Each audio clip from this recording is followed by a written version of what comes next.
Assalamualaikum warahmatullahi wabarakatuh. Welcome back to my channel. Hari ini Kak Firdaus akan ngebahas tentang peringkat 10 besar bisa dapat UI. Oke, selanjutnya.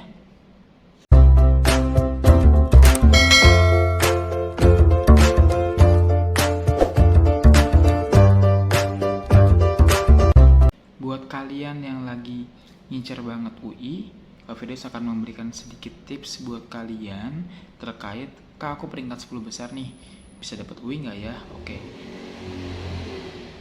Oke. Jadi yang pertama adalah bisa informasikan dulu nih, kan saya kan katakanlah kalian udah ngambil rapot, udah masuk ke perankingan atau eligible ya, eligible. Terus kalian dapat nih peringkat 10 besar. Maka yang harus kalian lakukan adalah tanya guru BK dulu, ya kan? Apakah angkatan sebelum-sebelumnya ada yang dapat di UI? Itu yang pertama. Tapi tolong difokuskan lagi ke lewat jalur SNMPTN gitu ya. SNMPTN lah atau mungkin PPKB UI lah gitu kan.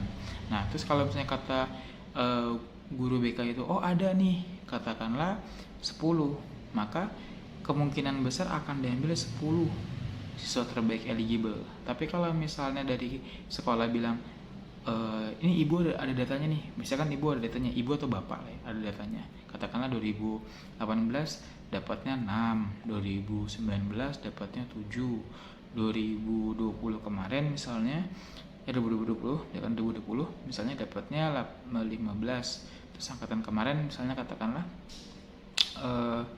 betul ya 2020 ya, oke. Atau misalnya ketika kalian dapatnya gini kak, misalnya setiap tahun itu di atas 20 kak, ada beberapa sekolah begitu, setiap tahun udah jelas di atas 20 atau di atas 10 gitu kan. Maka ketika diambil garis lurus dan kesimpulan, oh ternyata kurang lebih 15 orang nih yang dapat di UI. Nah ketika kalian peringkatnya 10 besar, kalian harus berbangga diri karena kalian bisa dapat UI.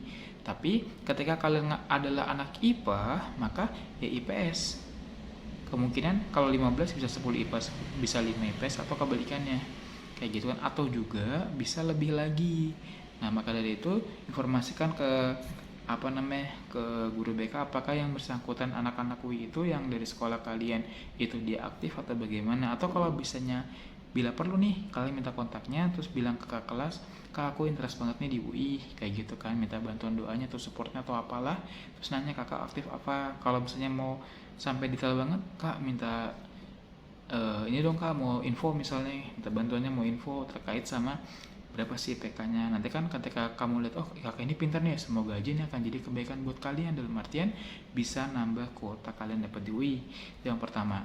Yang kedua adalah walaupun itu terjadi ya kan, kak aku bisa dapat ini katakanlah, tapi juga harus ngeliat nilai kalian. Jangan sampai ya kan nilai kalian misalnya UI misalnya udah dapat nih 10 nih, katakanlah setiap tahun dapat 10 ya kan, atau mungkin lebih ya kan.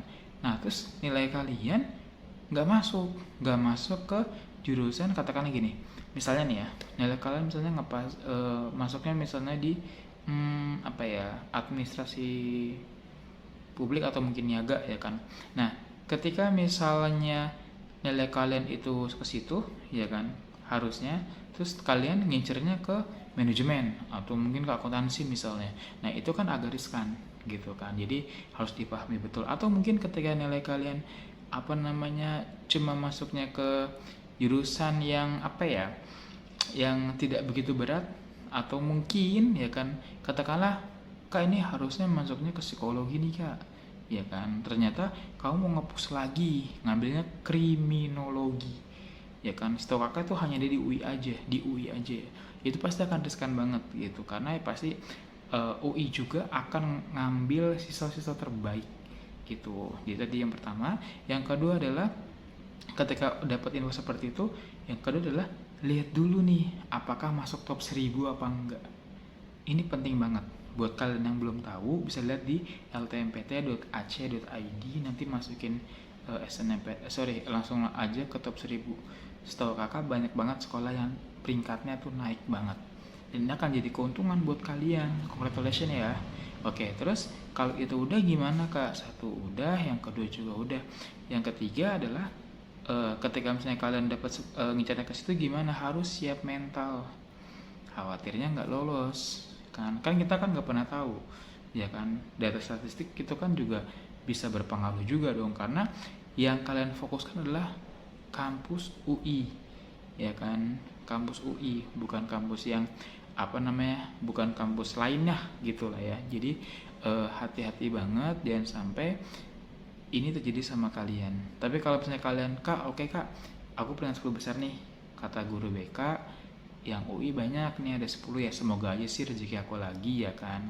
Terutama aku yang sekarang peringkat 10 besar, atau aku peringkat 3 besar, kayak gitu. Nah ketika kalian ngapli ya harus berpikir bahwa ya udah positif aja, kalaupun nggak lolos harus berjuang lagi. Makanya mumpung masih ada waktu, sekarang fokus deh sama UTBK juga, mas SBMPTN gitu. Yang sekarang lagi UAS, nggak apa-apa, fokus ke sana. Tapi kalau misalnya masih ragu-ragu, ya udah dari sekarang juga harus siapin UTBK atau SBMPTN-nya gitu ya.